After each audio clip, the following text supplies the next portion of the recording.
Aloha kako, everyone. My name is Brianna Govea. I'm the program specialist at the King Kamehameha V Judiciary History Center.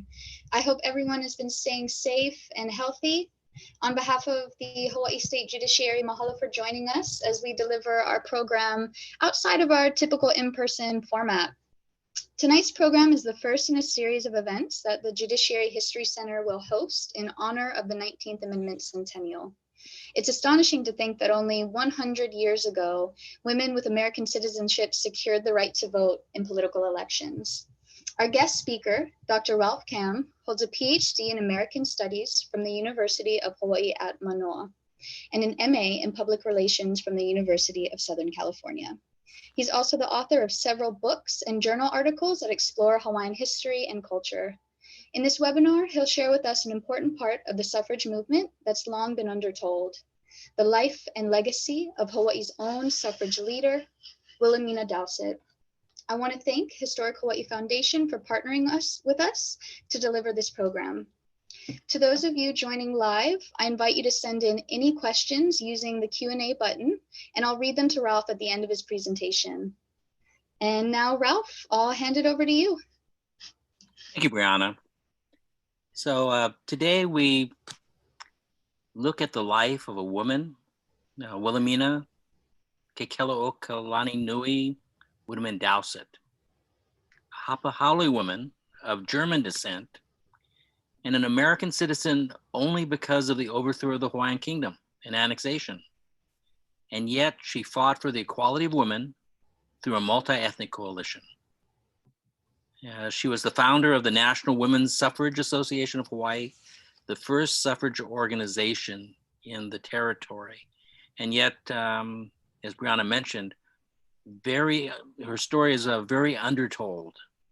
So we're going to be looking at her life and maybe reflecting on why there is that difficulty of learning more about her.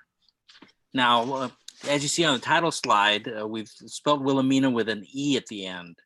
And that's an ongoing question. That's how she had her name spelled on her marker at Oahu Cemetery. But I've seen it both ways in newspaper articles and also in legal documents. So, which way do we spell it? I went with probably the original spelling of her name, but with an A also I've seen quite often. Now, you would think that a woman who started an organization that had equality in mind would have been for equality, but in actuality, she thought that a woman is man's superior. She said in a newspaper article, "I can speak for my Hawaiian sisters, and I can say that in every way, the woman is man's superior. She will not only cast her vote fully, as intelligently, she will vote honestly.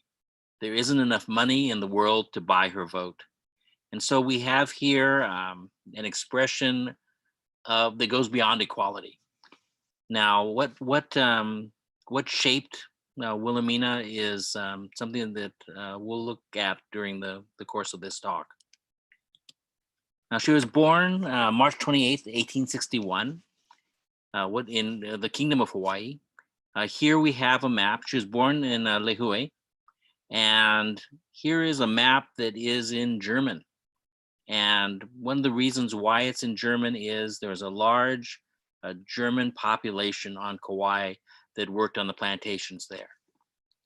So she was the daughter of Herman Widemann, a businessman, and Mary Kaumana. Now, Mary Kaumana, only after the death of Herman Widemann, was there an expression of more about the family lines. And so there was an article that appeared in the Pacific Commercial Advertiser that said that there's proof of royal lineage of Mrs. Widemann suppressed during the life of Judge Widemann. And this genealogy was a genealogy that went all the way back to Papa and Wakea. So it was quite an extensive genealogy, as was the course in those days. The genealogy, of course, was disputed by others. And so the people that disputed it included Elizabeth Pratt, Lily Kalani, and Lucy K. Peabody. So these were prominent individuals, Pratt and Peabody coming from the Kamehameha line. Now, Wilhelmina was very well traveled. Here we see in 1881 a picture with her father, and this picture was taken in Bremen, Germany. So her social position as part of that family was quite a top position within the society in Hawaii, and she had attended many social events scheduled during the year. Very fortunately, we have a picture of the Widemann family in 1886. And this is a picture of the family. Now, many of us have pictures like this at home. And one of the aspects of those pictures is we look at them and we don't know who the people are. And that's one of the sad things that I see when I go and do research at the Hawaii State Archives. There are numerous pictures of people that are not identified. And so if I could ask anything of the people listening to tonight, if you have a special picture like this one, you can do a drawing with the faces outlined and then put the names next to them. Now, you'll be seeing a number of the people that are in this picture mentioned later on, because besides Wilhelmina, who is here, she also had a sister married to C.O. Berger. Berger was the man who demonstrated electricity at Iolani Palace. And another, Emilie, wed businessman Fred W. McFarland. And Emma married his brother, Henry McFarland. So how do we know the names of the family members in this picture? Well, fortunately for us, we have the names. And these are, it's an example of the benefit of recognizing who the names of people are within these pictures. So Mrs. H. McFarland here, Mrs. F.W. McFarland here, and Mrs. C.O. Berger. And of course, Wilhelmina Widemann, who would later marry Jack Dowsett. So, and here you have father and mother of Wilhelmina and the other sisters and brothers. And the question is, how do I know this? It's because the family actually had a photo identification. And you can see all the names are positioned back to the photo. And so we can trace the members of the family. So these are the descendants of Emma and Henry McFarland. And then the descendants of Martha, who married Charles Otto Berger. And then Wilhelmina, who married Jack Dowsett. And Emilie, who married another one of the McFarlands. Now, as I said, the Widemanns were in high society in Hawaii, and they lived in a residence that was to the same degree as their family was. So this is a property that is at the corner of Beretania and Punahou Street. So a number of the large estates had moved out of Honolulu proper and out to the area that is out there on the plains. Now, as I said, Wilhelmina was Wilhelmina Widemann, but on April 30, 1888, she was married in St. Andrew's Cathedral. Now, this is a modern picture of the cathedral, but the stonework is exactly the same as was built back then. The first stage only came out to the first column, and then a second expansion occurred in 1888. So this is basically what the cathedral would have looked like when Wilhelmina Dowsett was married there. The Anglican Cathedral was the national church, and the extension from here to here was the 1888 portion. Now, the Dowsetts were a prominent family, descendants of an English sea captain, and the original Dowsett compound was located in Kapalama on what today is called a Kepo-Lane.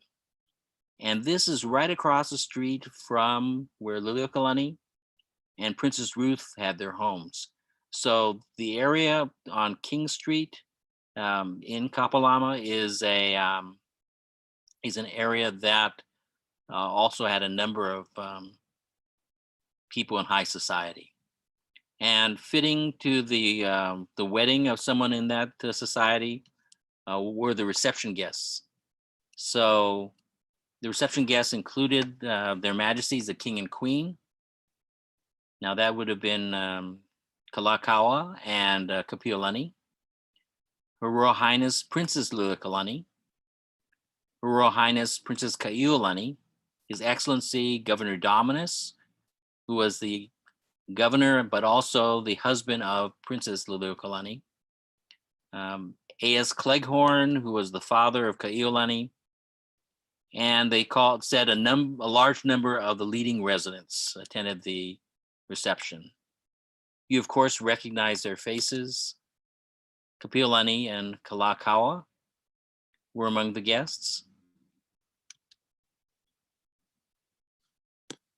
This is John Dominus here. Cleghorn and his daughter, Kaiulani. Now, that's the benefit. We know these people because of the numerous photographs they had. We have another picture of the Widemann family, but this one did not have a key to it. So we don't know who all the individuals are in this picture. We do know that there are a number of musical instruments, so we can only assume that the music played a prominent position in their home life. And Jack Dowsett here has a banjo, so we know that he probably played that instrument, but only from the picture. It's only an assumption. Wilhelmina Dowsett is here with the umbrella behind him. Now, the death of her father, Herman, came in 1899. And so this was a major a shift in her life. But you can see from the family and the relationships and the networking that they did that Wilhelmina came from a very powerful family, both on the Widemann side and on the Dowsett side.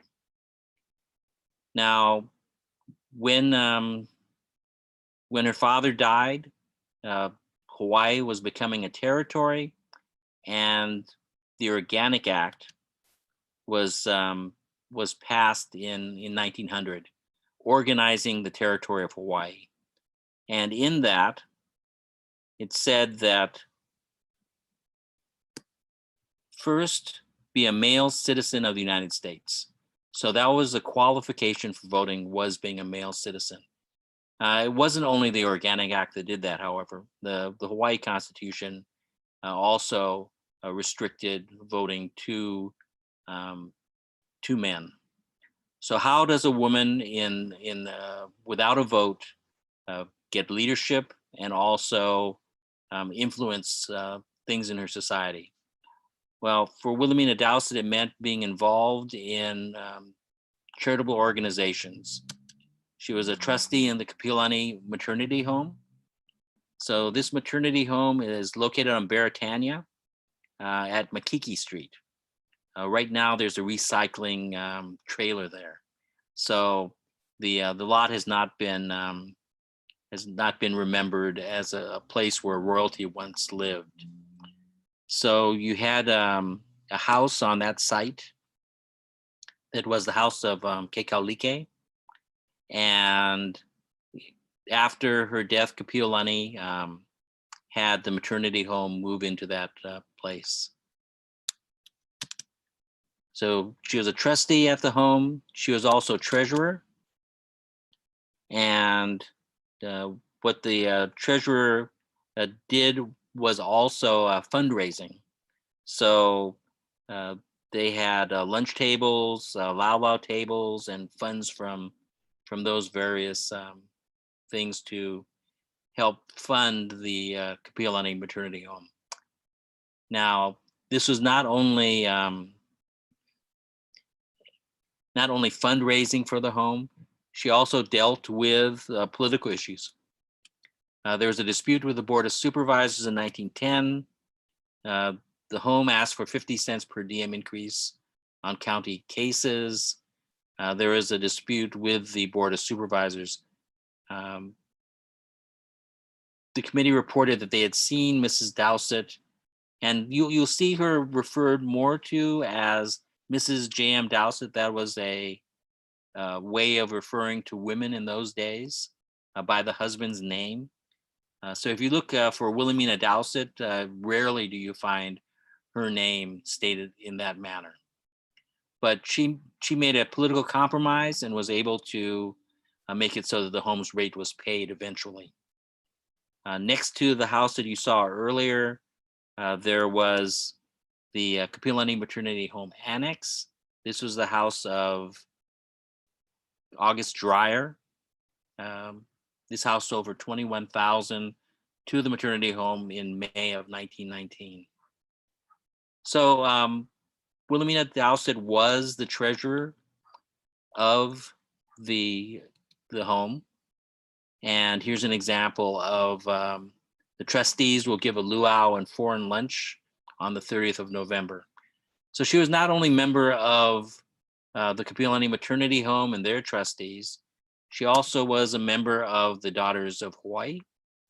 And this is an organization that was a combination of women who were Hawaiian or haole. And I think formed part of the basis of that multi-ethnic coalition that she used to push for suffrage later.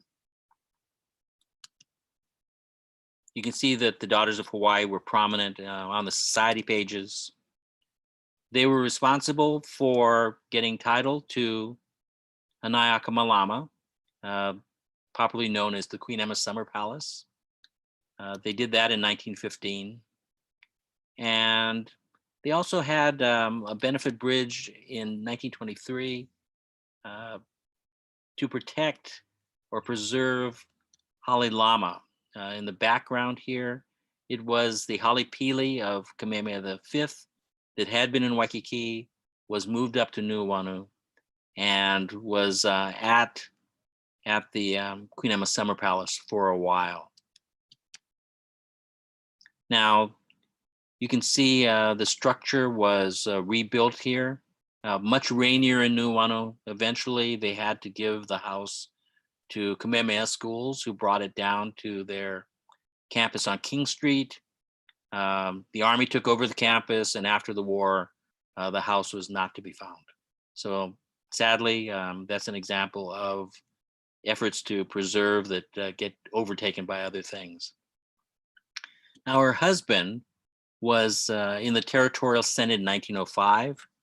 This is Jack Dowsett. You can see Jack Dowsett here in the back. And the man that he is standing next to will play into the suffrage movement later. This is Senator Chillingworth. So her husband on the Senate, they still do, they're still doing philanthropic sorts of activities. The Bishop home was at Kalapapa was presented with upright piano. She was also involved in government. She was a commissioner for public instruction. She's the one that got this book, Geography of the Hawaiian Islands, into the schools. And she also worked with the Outdoor Circle. Now, the Outdoor Circle, vice president was Mrs. H.R. McFarland. That's her sister, Emma. And so you have a familial network also within these various charitable organizations. The Outdoor Circle, of course, you know, because they're the reason why we have no billboards in Hawaii. And the way that they achieved that was to threaten boycotts of products. Now, the billboards that we might have seen around today would have been like these, large billboards. The Outdoor Circle also was interested in beautifying Hawaii. And so you had the Wilhelmina residents' royal palms. They were proposed that the entire Beretania Street be an avenue of royal palms. That was a committee that she was on. And finally, we see the starts of Wilhelmina Dowsett's activities within suffrage. Now, the National Women's Equal Suffrage Association of Hawaii was established in 1912, and it was the first suffrage organization in the islands, but very few people remember it today. Now, it was an affiliate of the National American Women's Suffrage Association, which was an organization that combined the two major women's suffrage organizations at the time. Now, Wilhelmina did not initially want to be in the leadership of this organization. I was asked by the women of the college club to take the initiative on this question, suffrage, but I said, no, you take the initiative and I will work with you. But when my Hawaiian sisters came to me, I looked at it in a different light. They needed encouragement. So then I answered yes. That was in 1912. So reluctant in one way, but also she was cast upon the stage from being behind the scenes to being the leader within this movement. Now, the movement she was called was a suffragist, not a suffragette, because suffragettes were in England and they used violence in many instances to try to push forward this movement. So the organization that she allied with was the National American Women's Suffrage Association. And if you look at the person in the middle, that is Carrie Chapman Catt. And Carrie Chapman Catt came to Hawaii and delivered a lecture on October 28th, 1912. But this became very personal for Wilhelmina. At her 25th wedding anniversary, she had an archway dividing the two rooms with a banner that said "Votes for Women." And it said that there was a very witty speech on her part later in the evening. And that's a sad thing about history. We do not know what that speech was. In many cases in archives, you'll see some people have a lot of information. So if anybody knows where some of the Wilhelmina Dowsett papers are, this certainly is an area that is ripe for additional research. So there was a mass meeting supported by Mrs. Dowsett, and it wasn't for suffrage. It was to disallow legalized prostitution in Hawaii. And so you have these organizations getting together, the Outdoor Circle. One of the events was a night in Roofland. And the people that were involved in that, Mrs. J.A. Campbell, Mrs. Charles H. Atherton. So you can see the names of some of the prominent leaders in Hawaii. Dowsett also served on a planning commission. And again, you can see the Honorable J.K. Kalananaole, Prince Kuhio. And you also have Mrs. F.J. Lowry of the Outdoor Circle. So you can see this interlinking of organizations. She also went beyond Hawaii. There was a linkage with the national organization. And this took place, a lot of this took place during World War II. And you have a German descendant, now an American, serving on the Women's Committee of the Council of National Defense. She was a temporary chairman at the request of the national organization in 1917. And in November, she was chosen as the permanent chairman. And one of the areas that she worked on, and you can see that in what we're facing today. Today, we're having people sew masks for the people within the hospitals. And then you had what was called the Hawaiian Knitting Unit. And they were sewing or knitting items for the Hawaii soldiers who were involved in World War I. And one of the organizations was the Daughters of Hawaiian Warriors. Here's a picture of the organization. And they were involved with the Red Cross Women's Department. Again, other sorts of activities associated with the war. You had the War Camp Community Service, sort of like the USO of the time for the leisure activities. You also had, after the war, the War Memorial. So we know the natatorium as the War Memorial here for World War I, but there was a proposal to have an auditorium at Punch Bowl and King Street. So that's where the Territorial Office Building is today. And you had the Knitters Hard at Work. This picture of Wilhelmina Dowsett is identified as the president of the Hawaiian Knitting Union. So dressed to the nines. Now, there was a bill in the US Senate that would make it possible for suffrage to occur in Hawaii. And this is Senate Bill 2380. And it provided that the legislature is hereby vested with the power to either submit to the territory the question or to empower just suffrage to occur. President Woodrow Wilson signed it. So you had in June of 1918 the ability for the territorial legislature to approve this. So here you have the 1919 Territorial Senate, and here you have the person that was standing next to J.M. Dowsett in the 1905 picture we saw earlier. So you had besides the Territorial Senate, you had the Territorial House. And the society page said, Mrs. J.M. Dowsett, who heads the suffrage movement in Hawaii, is a woman in whom confidence can be placed, and with her at the helm, only good can result. What they did was they lobbied the legislature, and on March 18th, they had a women's suffrage meeting at a complex that you probably pass by on King Street from time to time.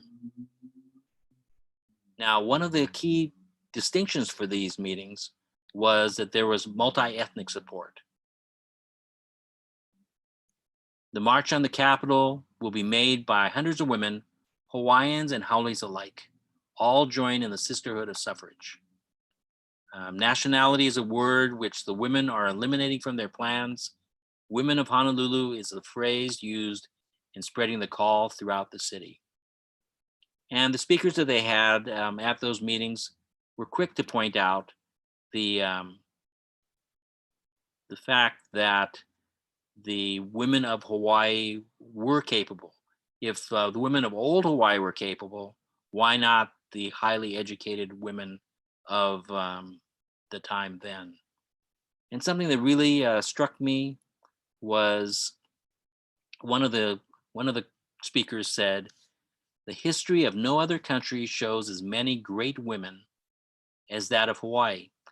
And when I read that, I thought about it, and you have so many of the queens and the kuhina nui who made major changes in Hawaii. Very true. Unfortunately, even after this mass meeting, the legislature was deadlocked.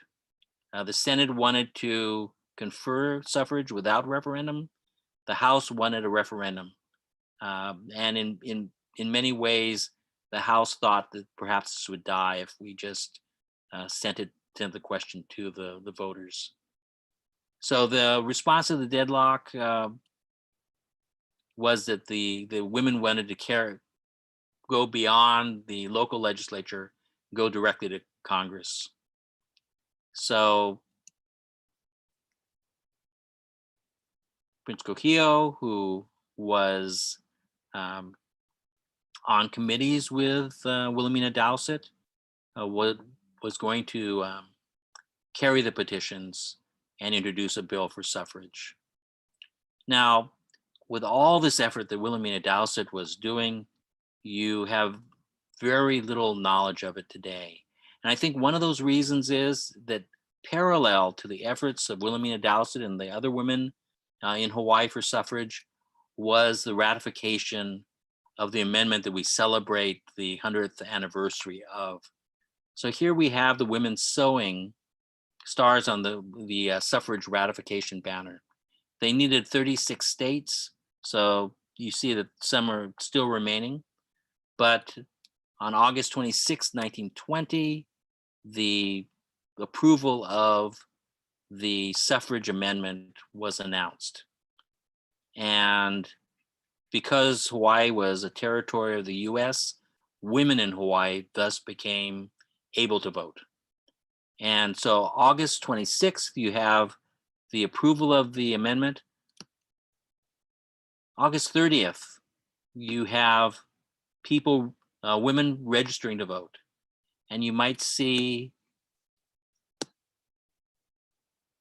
fifth in line was the sister of Wilhelmina Dowsett. So you have involvement at the family level once again. And again, you have the first voting occurring just a few months later.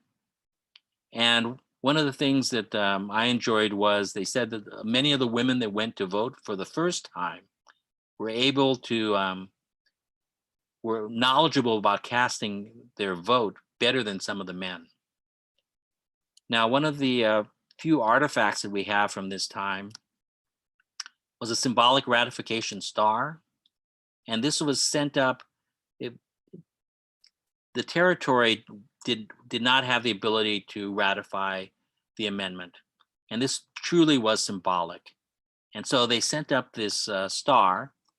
And the star was from the Daughters and Sons of Hawaiian Warrior Society. And the yellow feathers signify wisdom and intelligence, the red, love and patriotism.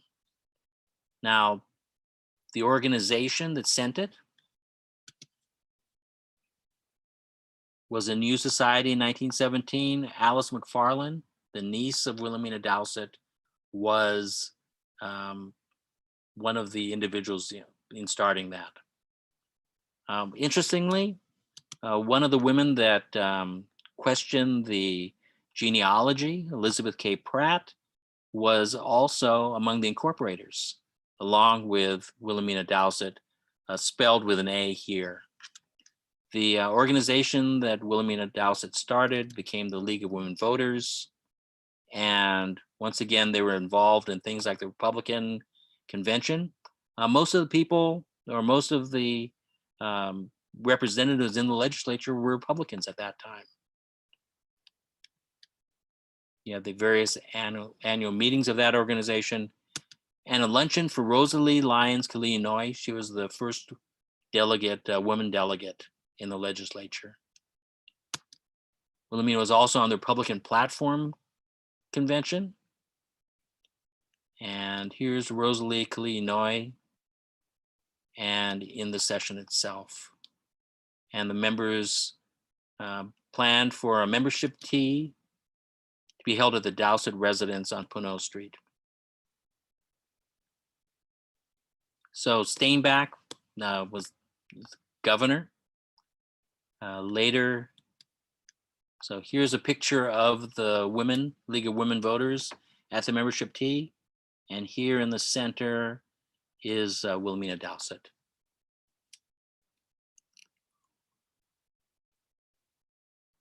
So you have her as chairman, 1926. And she urged them at that time that each woman realize her civic duty, and realizing them do her duty in taking part in public matters, even to offering herself as a candidate for office to promote clean government. Sadly, 3 years later, she died on December 10th, 1929, and she is buried at Oahu Cemetery. And on this marker is the spelling with the E. The Dowsett residence was on Puno, and you can see the style of the buildings, the royal palms there. It became the Shriners Hospital. It was deeded to them, and the Shriners were in there. And a prominent person came and visited that hospital, a man that had been stricken by polio himself, and that was Franklin Delano Roosevelt in 1934, his first visit here. Now,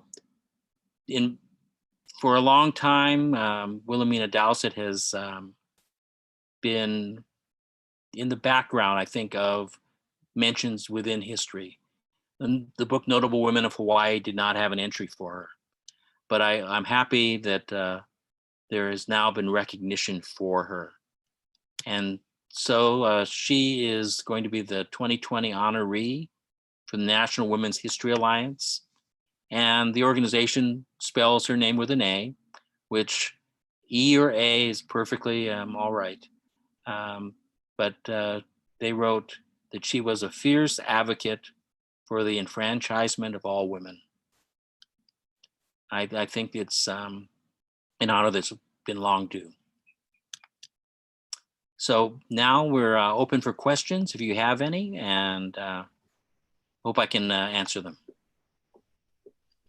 Mahalo, Rao, for sharing that fascinating history. And I want to say thank you too for your work in helping to raise awareness of Wilhelmina's story. I think I speak for all of us when I say I hope her impact continues to be a visible part of the women's suffrage movement. And yeah, like you said, we can take questions now. I do have three questions. So I'll go ahead and start with the first. I know you touched upon these first two questions briefly. What do you think played a part in Wilhelmina's story not being a commonly spoken part of the larger suffrage movement?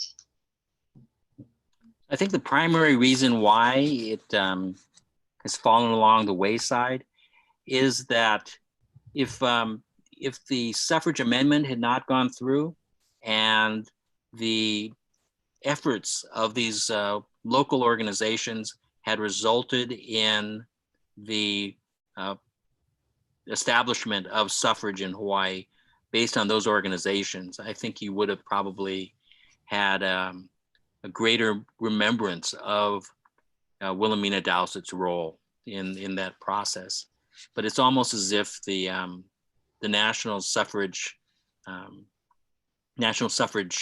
amendment almost took the sails out of the effort, the wind out of the sails of the effort in Hawaii.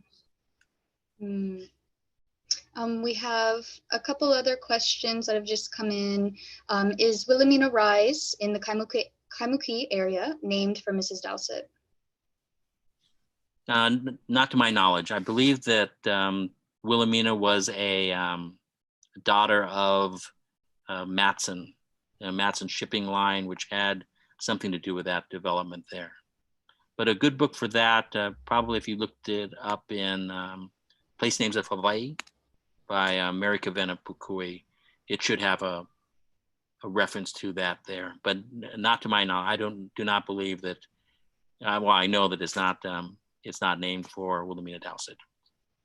Okay. Another question, what were some of the challenges in uncovering Wilhelmina's story? One of the biggest challenges that I had was not having an archive that had her collected papers. And I do not know where the papers are. I'm hoping some family member has them stashed away in a trunk and is willing to bring those out. It's, I've done a lot of research on the missionaries. One of the books I helped work on was called Partners in Change. It's an encyclopedia of the missionaries, and they just wrote everything down. And all of those letters are now stored in the Hawaiian Mission Children's Society archive.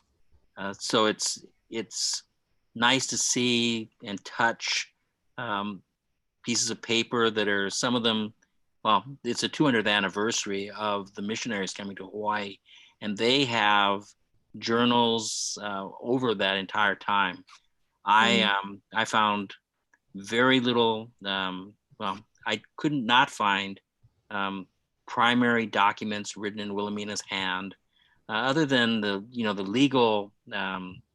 legal documents that she signed. But a witty speech from that anniversary dinner, that would be so rich to have as information there. So it's primarily not being able to find the primary documents, but she has a very rich trail within newspapers of the day. So, and a lot of them quote her. So I was very fortunate in that regard. Relatedly, someone has asked, are the Hawaii Suffrage Organization's papers held somewhere that you know of? The main place where it should be is the Hawaii State Archives, but well, I shouldn't say should be. They're technically a government archive, and that would have been a private organization. But it's one of those things that it's nice to have research that is open-ended. So someday I know that I will find something additional to this story. But there are other things that I've researched that I have not been able to find in years and years. If anyone out there has a picture of Mu'ulaulani, Queen Liliuokalani's house in Kapalama, I would love to see that. That's a picture of a major home of Liliuokalani that was the British consulate, that even with those facts about it, I have not seen a picture of it. So some things aren't out there, but I hope that there's more on Wilhelmina Dowsett that's out there. I've gotten some good information from Alan Dowsett. He said, in speaking to Wilhelmina's grandson today, Ian White, her correct spelling was always with an E. He has several old pics with Jack referring to her as Wilhelmina with an E. And then he adds that Ian White may be a good source, Ralph, for you, and that he can put you in contact after this presentation. Someone also asked what your contact info is, Ralph, your email. So if people want to follow up with you. It's a simple one. It's Cam, K-A-M, at hawaii.edu.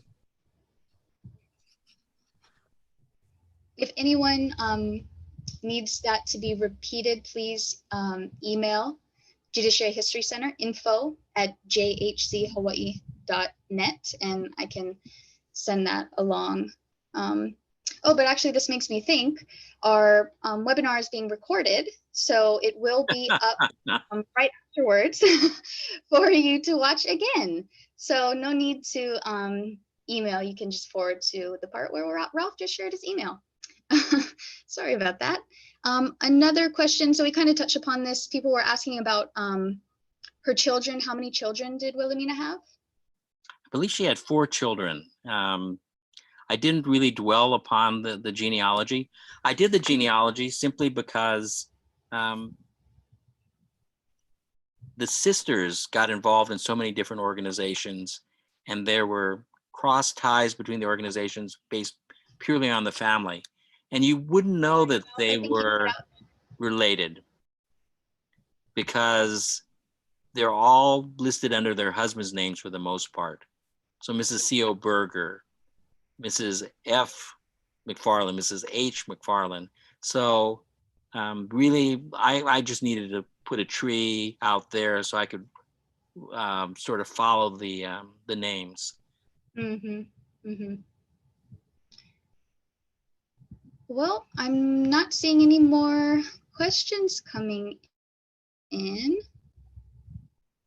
So yeah, thank you so much, Ralph. This has been really, really interesting. We've had over 40 people attend our live webinar, so thank you for everyone who tuned in. Like I mentioned, we'll be posting this on our Facebook and YouTube pages as well as our website very shortly. So thank you. I hope everyone has a wonderful night. Ralph, do you have anything to add? Just thank you to the people who listened to this presentation. If anyone has any insights, please just email me. I would appreciate it. And thank you again for attending tonight. Thank you, thank you. And I'll just share that we will have additional online programming being announced this week. We're going to be using this platform for as long as the pandemic is kind of uprooting our normal lives. Again, I hope you all are staying safe and healthy, and thank you so much for tuning in tonight. Aloha. Aloha.